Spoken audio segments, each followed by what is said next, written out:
lidi, já jsem Ariel Stolos a vítám vás u dalšího našeho videa a dneska se mrkneme na kreslení očí. To je v podstatě asi tak všechno, co bych pro začátek řekl, myslím si, že nic tomu asi říct potřeba není. Oči samozřejmě jsme ještě nekreslili, nebo ne touhle s tou přesnější technikou, takže vlastně vám ukážu, jak se nekreslí ne logické oči, ale ukážeme si, jak se nekreslí prostě normální reální oči, které vlastně reagují i na světlo, což je důležitá věc, kterou hodně lidí zapomíná kreslit. A ukážeme si, co a jak by to mohlo fungovat. Případně pokud bude nějaký dotazy, tak samozřejmě do komentářů, já se budu snažit odpovědět co nejlíp, případně pokud bylo něco většího, to odpovím to v dalším videu. Takže tohle by mohlo být asi pro začátek všechno. Nic mě nenapadá, myslím, že žádný dotazy snad asi ani nebyly, takže bych mohl asi domů začít. Takže já začnu kreslit a pustíme se do toho. Začneme jako minulé, vlastně v podstatě dneska budeme zase pracovat tou tučkou, stejně jako předtím. A my si vlastně uděláme takovej Ritz-Pitz nákres, vlastně abych tak jako odhadem věděl, kde by to oko mohlo být. Samozřejmě kreslím i obočí, proč kreslím obočí kvůli tomu, abych věděl, jak přibližně dlouhý by to oko mohlo mít. A nejenom kvůli tomu, ale samozřejmě taky o tom, kdy se bude napojovat tvář a hlavně nos. Vlastně ten krček toho nosu. A vlastně kvůli tomu, abych věděl, co a jak potom s tím napojení toho druhého oka. A dneska si jsem jedno oko, protože mě docela plačí čas, musím skáčet ještě jedno videjko. Takže já se omlouvám, pokud to bylo trošku uspěchaný nebo něco, budu se snažit do toho cítit tak, jak to nejvíc dokážu. Pokud bude nějaký problém nebo něco, budu se snažit to nějak napravit.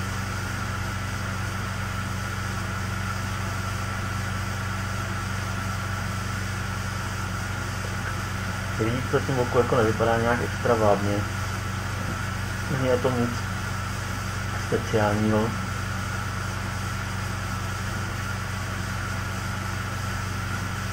Vlastně v podstatě já opět kreslím z té knížky a vysvětlím vám to a jakmile dokončím nějakou ucelnější část. Jako vlastně vidíte, že se vlastně jenom vybírám tvar toho oka, samozřejmě opět se dostáváme k mravenčí práci. Tady nemůžeme pracovat rychle, prostě to jsou věci, které se musí zobrazovat hodně realisticky, protože ruku na srdce, jakmile někoho potkáte, vím, že se to už díváte, jsou většinou oči. A vlastně oči neslouží jenom k jako vnímání smyslu zraku, ale samozřejmě existuje i spousta jiných věcí. Existují i vědy, které se zajímají o to, zda oči nejsou přímo nějak spjatý s osudem člověka, jak se říká už staře lidově, oči jsou okno do duše. A nemůžu říct, že by na všechny jejich metody nebo formy bych schvaloval samozřejmě, ale nemůžu říct, jako, že by zase nebylo na všem něco pravdy. Přece jenom na každé legendě se nachází trochu té pravdy, jak se říká.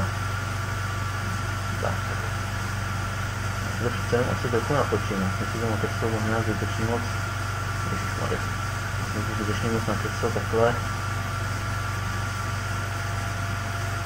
složitě, takže tak to trochu přesun. Budeme dneska zase opět pracovat tu samotuškou, kterou jsme pracovali vlastně minule, dělali jsme s ní ty vlasy. Takže si zase připravte. Asi zase budu muset najít, protože už nepamatuju, kolikátka to byla. A to si používám podle toho, jak to potřebuji. Tak, nakreslíme. Ale zatím mám takový předkres.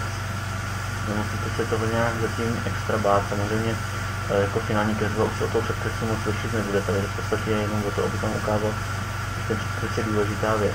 V podstatě je to nejdůležitější, přece jenom ne samotná skica, tedy rozdíl mezi skicou a předkresem. Skica je vlastně, dejme tomu, jistá kresba, kterou vytváříte předtím, než začnete vůbec malovat. Je to ucelení vlastně vašeho nápadu, něčeho, co se vám zrodilo ve vaší hlavě. Něco, co byste rádi přenesli na papír. A proto je rozdíl mezi skicou a vlastně začínajícím už předkresem nebo něčím podobným. Na to samozřejmě myslet, skica je prostě čistě opravdu jenom výplod vaší hlavy, co jste se někde chytli, co jste vymysleli. Nakreslili jste si to rychle, abyste to potom později rozpracovali a dodali tomu hloubku, dali tomu nějakou větší úroveň. Takže pozor na to.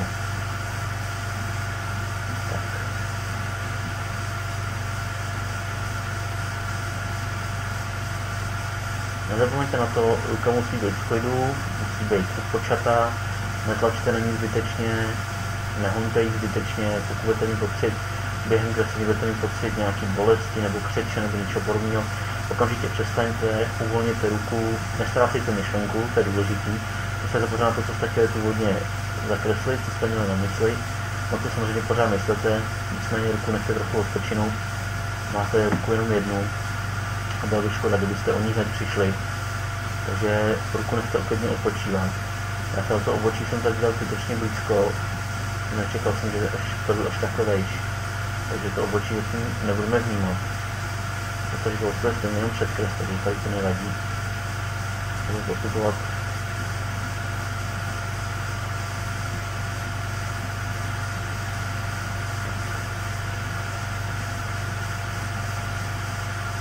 Já jsem teda bohužel nikdy nebyl člověk, který měl kreslit jedním tahem, takže můj čárkovaný styl asi už ho všichni teda znáte, všichni to nějakým způsobem sledujete. Pokud znáte můj skvělý čárkovací styl, vlastně, že já neumím kreslit rovnou čaru, protože když to prostě udělám, tak já s ním nejsem spokojený, protože to prostě vypadá nějak takhle. A prostě pro mě to nemá takovou tu hodnotu té čáry, jako když to prostě čárkuju. Nevím, možná tím čárkováním vlastně opravuju sám sobě ty chyby. Nevím, opravdu nevím proč prostě, ale četl jsem o tom, že prostě každý má svůj styl kresby, že není potřeba se nějakým nějak pozastavovat nebo něco, že by bylo zbytečný se přeškolovat, protože prostě ještě takhle cítíme, že za to máme kreslit, prostě takhle kreslíme a neřešíme hlouposti. Je to v podstatě to, že ty čáry jsou víceméně hlavně označují stíny, aby věděli, že stíny budou vést a podobné věci. Takže to není potřeba se nějak extra zatěžovat. To samé si tady ukážeme ještě s tím obočím. A to jsem přece jenom trošku umístím, abych vlastně v podstatě tak mohl pokážet vědět, kde by mohlo být. Mám tady moje krásná příkladní expedient. Je za to? Tak a pokračujeme dál. Takže my si to obočí takhle naoznačíme, jenom v podstatě proto, aby jsme získali jistý tvar, jistou nějakou hloubku toho oka, nebudeme to nějak extra rozebírat. Tady je hlavně potřeba učit to, že to oko musí mít nějaký kořen, nějaký konec, nějaký začátek a prostě tyhle věci jsou důležité hlavně kvůli tomu, abyste dokázali umístit i druhý oko. Protože ne vždycky to všechno vyřešíte tím, že dáte skopírovat výběr, skopírovat vrstvu, přehodíte to, jenom otočíte to vertikálně a čalec. Takže prostě takhle, jako samozřejmě docílíte toho úžasného efektu zrcadlení, prostě vaše oko bude úplně úžasně souměrný. Já si tady udělám si tady vlastně takovou čáru, která vlastně učí, kvůli tomu oko bude vidět. Vzhledem na to, že vlastně se tím jakoby posouvá se tím hranice toho oka, myslet na to, to je dost důležitá věc. Když tu čáru nakresl rovně udělali byste sami, že to absolutně to oko nesedí. A to vlastně díky tomu já získám, tak díky tomu vlastně já získám jakoby určitý pohled toho oka.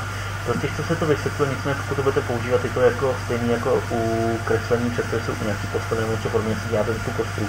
Na tohle se vlastně použijí to samé jako k oku, ale s tím rozdílem vlastně, že tohle to určuje postavení směrem k obočí a samozřejmě i to oko se dívá určitým směrem. A pokud se dívá nějaký určitým směrem, jako se například dívám směrem k vám, tohle kamery, tak vlastně vy vidíte ten směr mých očí směřuje přímo k vám. Ale kdyby se viděli tou kamerou blíž, tak byste viděli, že každý posun mého oka mění kompletně celou panenku. To znamená, že se rozšiřuje a stahuje. Samozřejmě to je hodně viditelný u koček, jak způsobí jejich oči na světlo, na přísun jejich světla.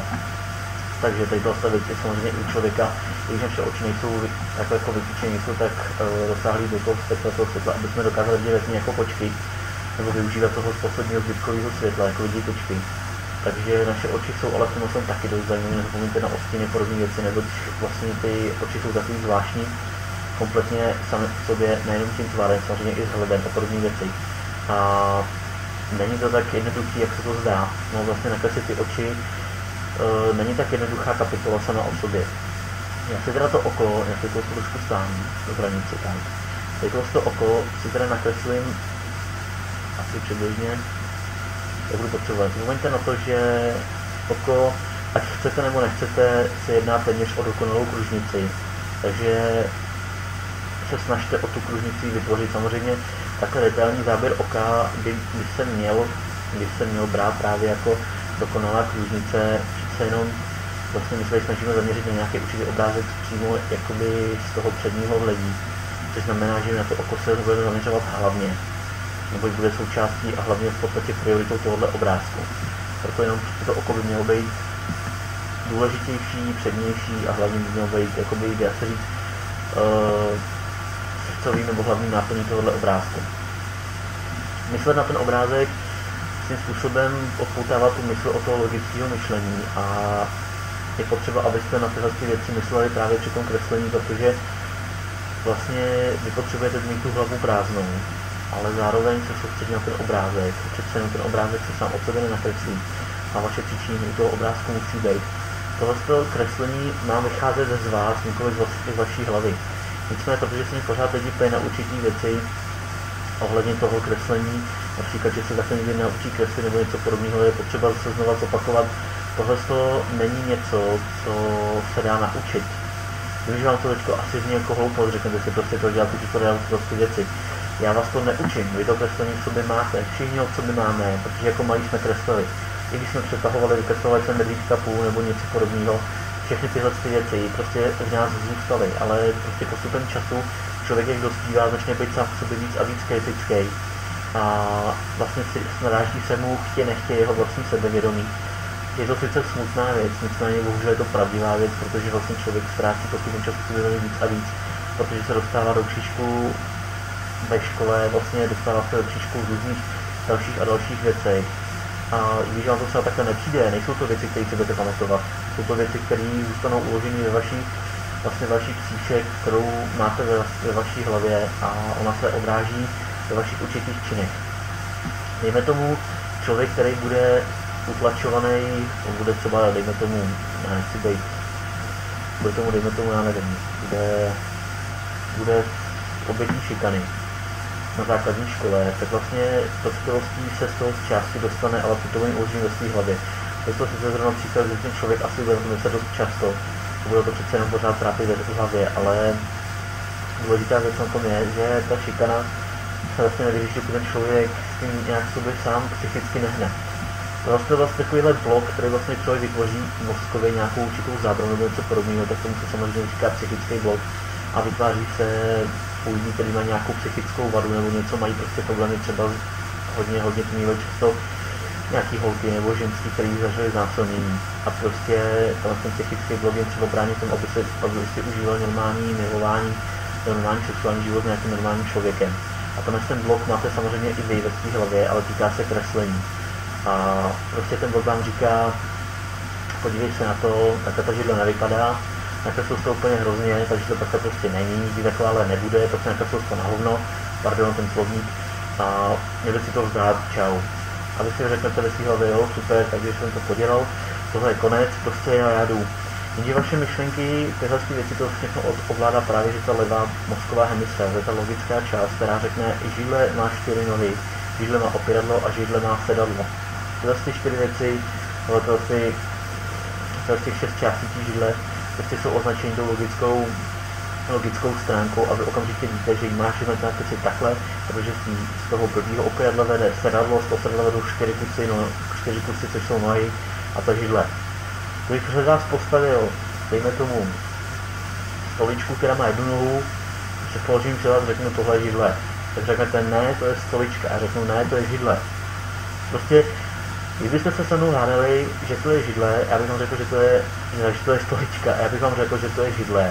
A vy byste se tak dlouho hádali, že by vám ta zvědavost přebyla a řekli byste, proč si myslíš, že to je židle. Já bych vám řekl, a proč ne, sedí se na ní. Vy jste řekli, no jo, ale židle má 4 nohy. A já řeknu, proč by měla mít židle 4 nohy, když může mít i jednu nohu.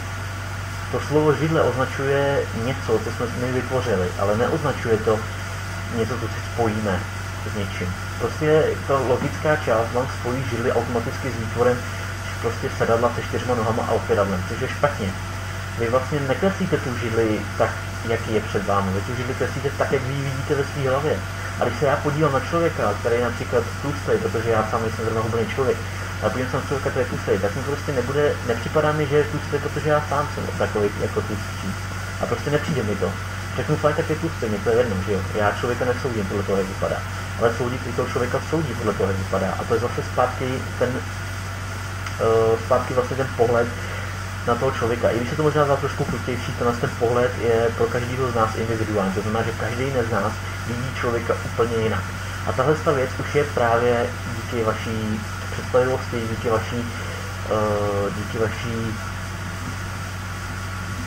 představivosti, kdy vlastně vy si dokážete představit cokoliv, co je potřeba, jenom to nedokážete nazvat správným slovem. Já se trošku to oko zmenším, přece jsem to dělal možná až moc velký. Takže přijde, že to je až moc malý. To nechci. Jo, Maria. To se to až moc velký zmenšil. Tak, já to zatím nechám, uvidím, co s tím dokážu vymyslet. Hodí to dohromady. A už vás nebudu trápit s moc řečma, nicméně tady jde spíš o to, že spousta lidí se v dnešním světě opravdu vidí šílený problémy, hlavně sami v sobě a to prostě ukazují na ostatní lidi. Přitom vlastně nejdůležitější na tomhle všem je začít u sebe. Nenadarmo se prostě říká tamhle si před svým prahem, než začneš někoho soudit. Tady je prostě důležité to, že lidi prostě ztrácejí víru sami sebe, ale je prostě lepší na někoho ukázat a říct, hele, ty za to můžeš.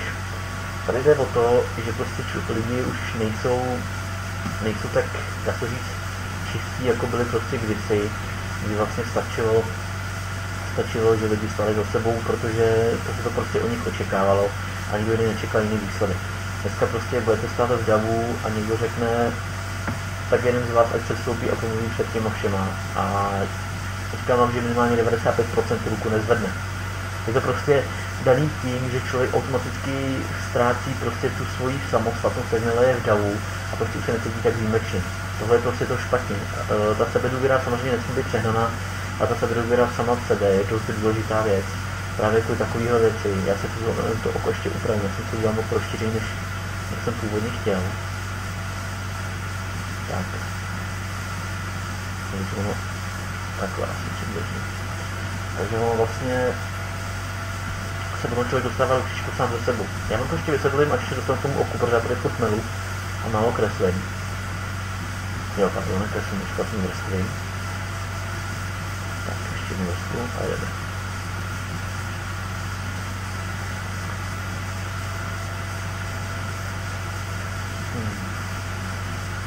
Prostě u toho kreslení je důležitý nejenom věřit prostě sám sobě, ale věřit i ve svoje ruce, prostě, ono se to strašně těžce vysvětluje, podívejte se, prostě kreslení samo o sobě těžký není, ale je těžký pro člověka, který nikdy o sobě neřekne nic hezkýho.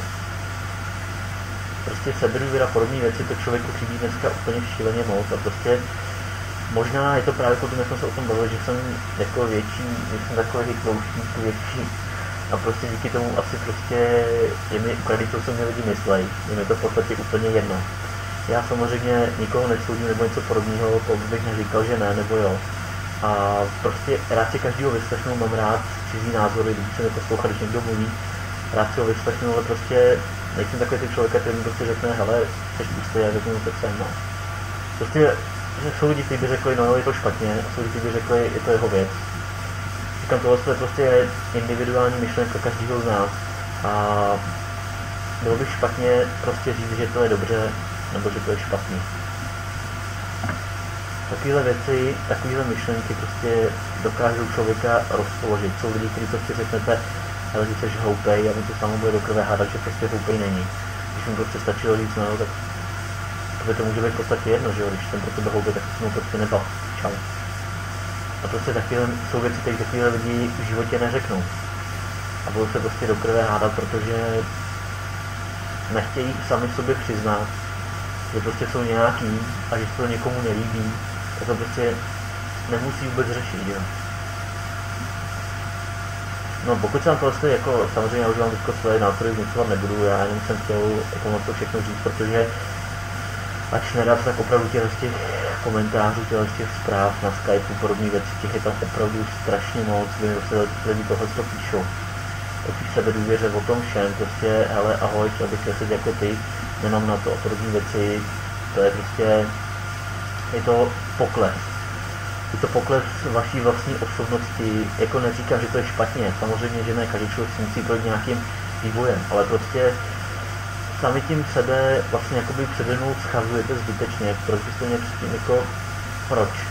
Já o sobě neřeknu, že jsem jeden z nejlepších kreslířů, protože svou práci dokážu srovnat a vím, že dělám spoustu chyb a samozřejmě ty chyby dělám, budu je dělat a budu je dělat prostě daleko, že ty chyby neodnaučím. Ale to samé, že dokážu přiznat sám sobě ty chyby, mě dokáže naučit v tom, že si dokážeme nějaké lepší řešení a změnit to. Já vím, no, je to asi hodně, možná kecám zbytečně moc, asi bych vám nebyl hlavně o tom kreslení, přece jenom o tom, co tady hlavně bavíme. Tak, jak vidíte, vlastně já jsem si dělal to oko nějakým způsobem, dělal jsem ho i tou tuškou, tady šlo hlavně v podstatě o ten tvar a o tyhle věci, a dostat se do té panenky, což je to nejhorší a nejdůležitější věc. Jak jsem říkal, důležitý, aby bylo v podobě kruhu. Já jako nemůžu říct, že by se mi teda povedl ten kruh úplně extra, tak jak jsem si ho představoval. Já to trošku ještě zkusím přece jenom zmenšit.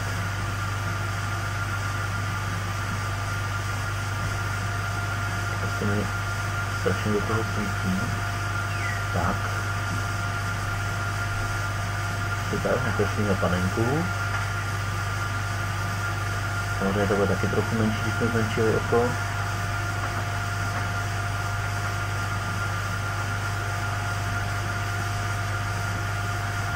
Tím rozdílem mezi vlastně kreslením realistického oka a kreslením komiksového oka je tady přece jenom určitý rozdíl například v tom, že není v těch kreslených animáčních věcech na oči brání takovej zřetel.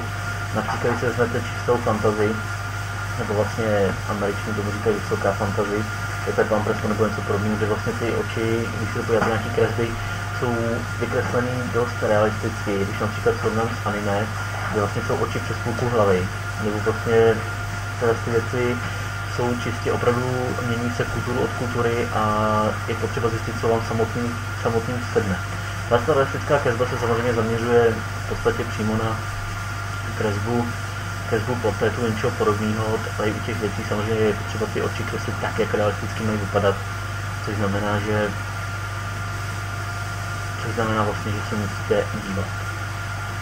To je ta nejdůležitější věc, dívat se.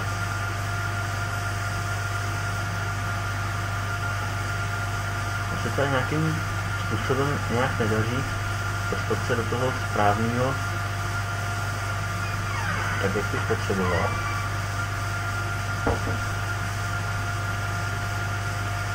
Tak se opět dostáváme do naší oblíbené mravenčí práce, kdy je potřeba, aby ta první linka byla o něco tmavší než ta končící, která vlastně směřuje ven z oka.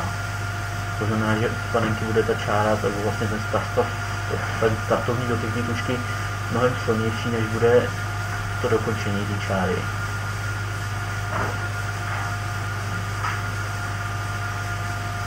Tak. Teď vlastně uděláte v podstatě to samé z druhé strany. Je opět silnější ta čára právě od ní startovní. Ale nesnažte se čáry propojit mezi sebou. Je potřeba, aby tam vznikla jistá světelná hranice, který se samozřejmě dá docílit pomocí gumy, velice úzký gumy. Doporučuji se střihnout nebo něco podobného a pomocí tečkovací metody nebo vlastně takový ty jezdící metody mezi dostanete ty čáry, jaký potřebujete. Takže to je samozřejmě dost důležitá věc. Protože nějakým způsobem já jsem si vzal asi špatnou tušku, to bude spíš ten největší problém. A takovouhle věc se hodí velice tvrdá tuška. V případě potom se s tím nedají samozřejmě dodělat nějakou měkčí. Tady je totiž potřeba, aby ty čáry byly opravdu ne takhle rozkytý, jak je mám já. Takže to nevytvoří přesně ten efekt, tak jak jsme požadovali.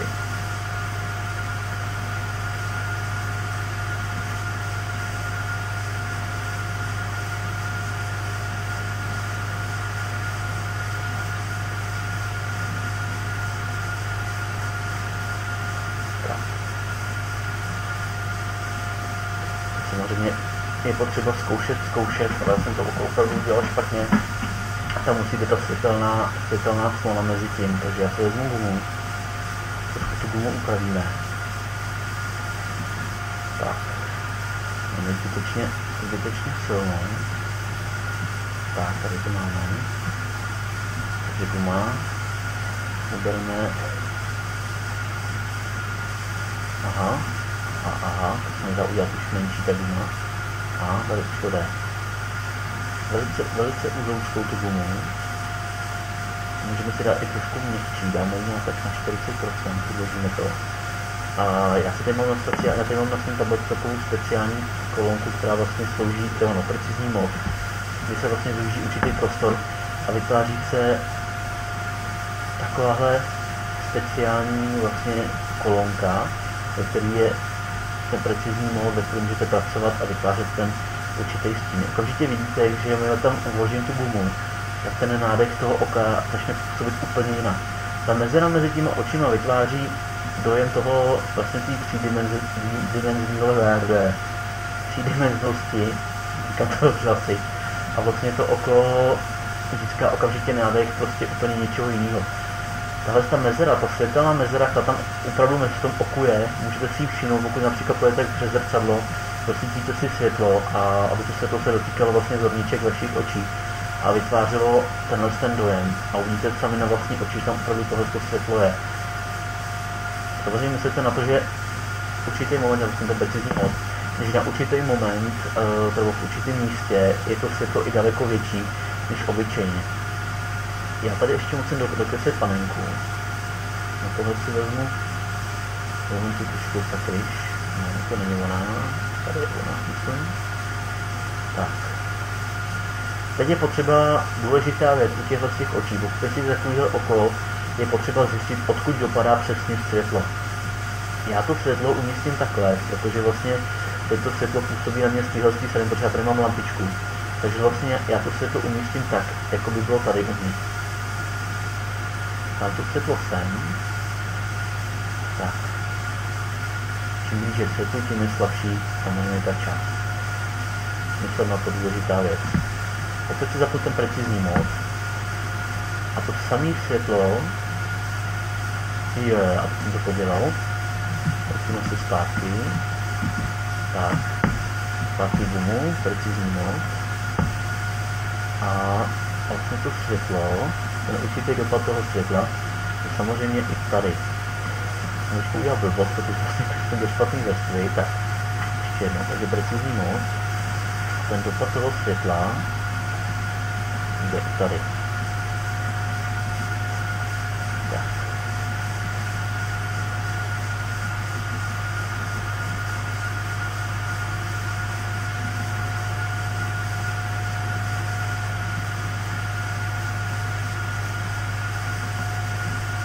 Zpátky tušku dvojku. Tady dáme takový to zakončení, samozřejmě, že se to nesmí vymazat, aby se to musel dělat znova. To je důležitá věc, na to myslete. Tak. A jak vidíte, okamžitě to okolo získalo jiný nádech, jak jsem překvapil světlo. Je to hodně důležitá věc. Samozřejmě těch možností je daleko víc. Přece jen tady to oko potřebuje dopracovat ještě větší hloubku, takže zde bylo potřeba ještě přidat další a další tu mravenčí práci, nicméně když můžete pokračovat přímo z té planinky, pozor na ty světlé místa, abyste si je nepřepěli, protože to nemuseli dělat se znova. Ale jak vidíte, každá ta čára, která vlastně jakoby spěje k tomu zrození toho oka, vytváří větší a větší dojem pořád toho oka. Tady je v podstatě důležitá právě hlavně ta mravenčí práce, která vlastně vzniká díky tomuhle bláznivému, když to řeknu, čárkování, který potom docílíte pomocí toho světelného efektu, jak jsem říkal, ty gumy, která bude velice měkká. Pokud používáte papír, tak doporučuji ji hodně zaostřit, tu gumu, hlavně vyčistit, což je důležitá věc. Neopírat se rukou, protože pokud budete pracovat na takovém místě s tužkou a dostanete se toho rukou, palcem, čokoliv, a ruka je v podstatě vždycky z 90% lidského času dost masná. Jsem od sebe, protože se přece promašťuje. Jakmile to dotknete, okamžitě si znehodnotíte celé to oko, dotknete to gumu, rozmažete to a celé to oko je víte kde. Takže na tohle pozor, jakmile budete podepínat ruku na papír nebo něco, dávat spodní papír, pod celou nejlepší je pod celou ruku, nebo samozřejmě jenom pod ten dotek. Pokud bude vaše ruka unavená, budete mít tendenci je pokládat a jakmile ji položíte, uděláte jeden blbý hmat, cokoliv a obrázek jde do háje. U tohohle portrétu je důležitá věc, že pokud budete čistit něco podobného, dělat to nějakým smetáčkem něčím, hlavně nefoukat. Fouknete, vypadne vám stina, obrázek je v pytli. Tyhle ty portréty nejsou těžší ani tak kvůli kreslení, jako kvůli samotnému zpracování, protože malíři, jakmile už mají ten konec, mají tu konečnou výrobu a chtějí vlastně už v podstatě dokončit svůj obrázek. Často udělají nějakou chybu. Samozřejmě já tyhle chyby dělám taky. Je to prostě už to, že už člověk to má plný zuby, chce s tím skončit, chce to mít hotový už ten den. A prostě tam je ten největší chyba. Nejlepší, co můžete udělat, je ten obrázek prostě odložit, dát to na denní den, až budete mít na to znova náladu, dokreslit to potom. Když to přeženete, urychlíte to moc, a ten obrázek vlastně v podstatě zneškodníte. Na to pozor. Tak. Ty stíny u toho oka budou dál a dál. Já to tady pokusím ještě nějakým způsobem přidat. Tady je samozřejmě důležitý myslet na to, odkud přesně dopadá to světlo. Nicméně ty základní stíny, takový ty všeobecné stíny se automaticky prostě přidávají. Je to součást toho kreslení, na čem člověk už asi nějak moc nepřemýšlí. Takže já se tady přidám. Pokud chcete, můžete si samozřejmě ubrat trošku tu tuhu, nemusíte na to tak jakoby podvědomě tlačit vlastně na tu tužku, jako to dělám já. Teď jenom já jsem říkal, že netočí trošku čas, protože mám ještě dneska jedno video na Seznamu, který bych rád natočil. Takže se snažím vlastně vypomínat, ale samozřejmě ne vždycky se povede tak, jak by si člověk přál. Možná, že vám přijde, že to oko víc vystupuje, je to tím, že já jsem ještě dokončil horní část obočí, nebo horní část víčka. Takže to tak vypadá vlastně, že to nedopadá tak, jak by mělo a že to oko nespadá tak, jak bych chtěl. Zapomněte, že to byl taky určitý stín, když jenom minimální, ale pořád tam ten stín je. Tak. Jak jsem říkal už minule, tohle je zase opět důležitá část. Každý světlo, každý stín tomu obrázku dodává úplně jiný rozměr. A když vám to z začátku třeba nepřijde, stačilo, abych přidal pár různých věcí, které se budou týkat jenom světlu, jenom hry světla a stínu. A ten obrázek okamžitě úplně změní kompletně celé svoje nastavení a všechno podobného. Podobnou věc vám řekne v podstatě každý, kdo kreslí, že to světlo a stín, to je to nejdůležitější, co se může z toho obrázku pozměnit. Se změní úplně kompletně celý nádech. Tak. Pořád nemám pantenu malou kreslu. Tak budeme pokračovat. Tak.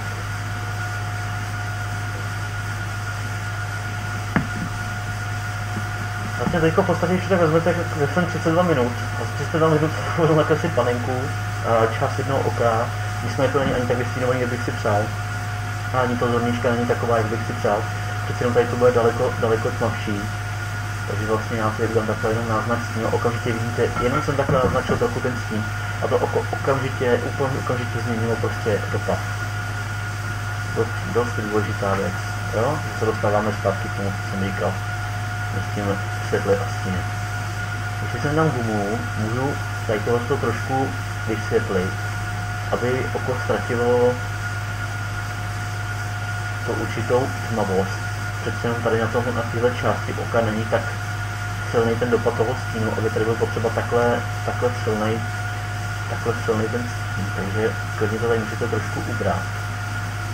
To tam bylo nějaký 40%, takže v podstatě můžeme kdykoliv čas zakročit, musíte se toho bát.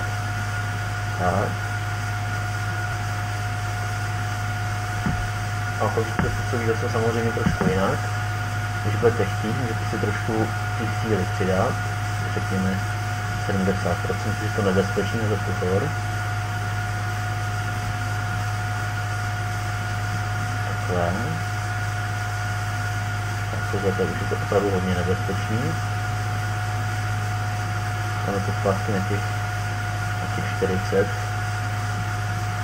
Tak.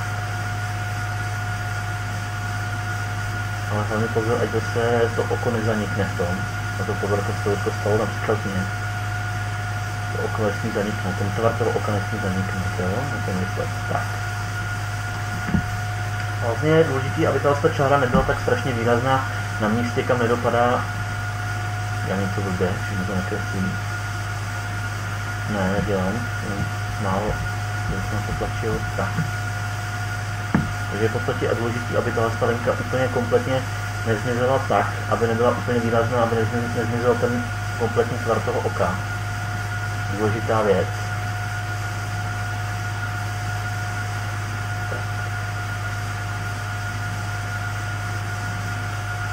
stačilo si vzít hodně měkkou tušku, tak aby se to nepřehnalo. Super.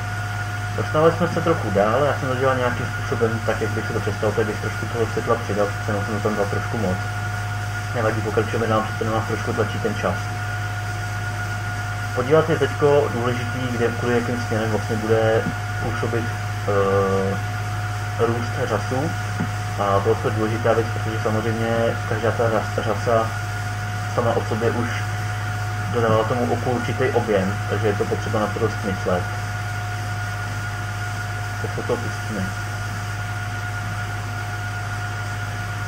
To vezmu asi jo. Tady tomu zkoušíme to radši na jinou vrstvu, nejsem si jistý, abych něco nepodělal.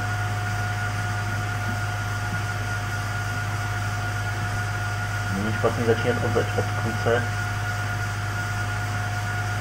Zapomeňte na to, že na konci jsou ty rasy mnohem delší. A jakmile mi dám jednou dílku, tak okamžitě uvidíte, že působí úplně jinak.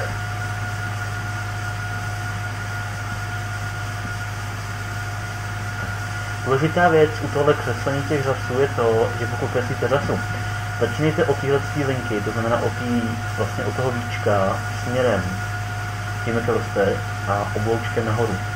Vytvoříte růst řasy. Řasa z toho víčka neroste takhle.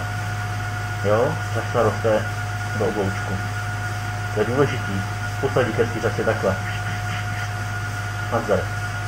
To prostě není ten nejlepší způsob a mohli byste na to dost dojet zbytečně, protože vlastně ty řasy jsou potřeba vlastně samozřejmě umístit úplně jinak. A na to pozor. Když se vám to nebude líbit, opět mám tady kamaráda gumu, to předělám, si to pozměnit, jak potřebuju, a můžete tomu zase zpátky vrátit. Tohle je výhoda toho vlastně, proč já radši používám tablet než papír, přece jenom občas se člověk prostě sekne, a když se sekne, tak prostě na tom počítači to přece jenom není taková hrůza jako na papíře, protože když děláte někde portrét na papíře, samozřejmě přece jenom ten papír je taková, já si říct, profesionálnější práce, než to dělat na tom tabletu, ale když se seknete prostě na tabletu, můžete to vždycky kopnout zpátky a nic se nestalo. Když se seknete na papíře, těžce, hořce se vrací krok zpátky, a když už se nám to povede, tak přece jenom ten papír už je na tom místě poškozený a každá náprava vlastně toho papíru už je pak trošku nebezpečný se o to pokoušet.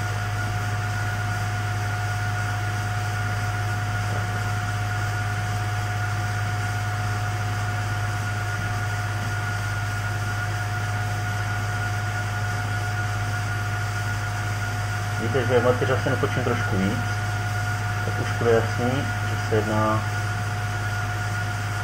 o ženský oko. Kdybych to udělal kratší,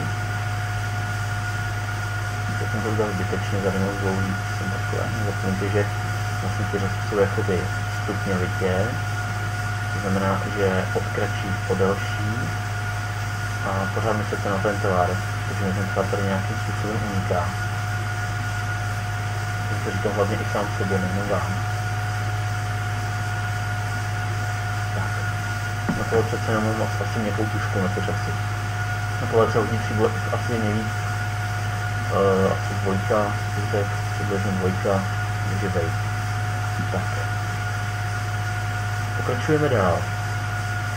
Zase opět děláme nějaký ty dopady toho stínu.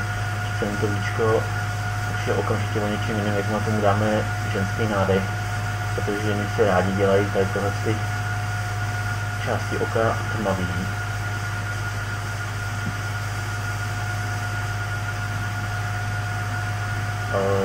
Dobrá věc je vlastně říct, proč si ženský vlastně tu část dělají tmavší. No proč samozřejmě? Protože běloun samo o sobě má barvu bílou, takže pokud zvýrazním černě okolí toho oka, zvýrazní se hlavně to bělounu, a to znamená, že výraz toho oka se mnohonásobně zvětší a získají prostě takovou podmanivost toho, že jakmile se podívám nějaký dívce do očí, tak automaticky mě to zaujají ty oči, protože to okolí je tmavší a ty oči v tom prostě svítějí a vytváří to okamžitě dojem úplně něčeho jiného. To je důležitá věc. No to mysli.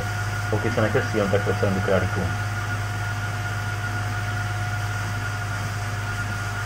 Nějaký ten malý králík vyzornou na mě útočí zadu. Tak. Takže se dostáváme do těch stínů. Myslím na to, že to jsou hlavní stíny. Já jsem to říkal už předtím, že tady jsem si kreslil byly hlavní stíny. Abych věděl, jak ty stíny povedou. Touto tuškou vidíte, že si kreslí ty stíny v podstatě úplně sami.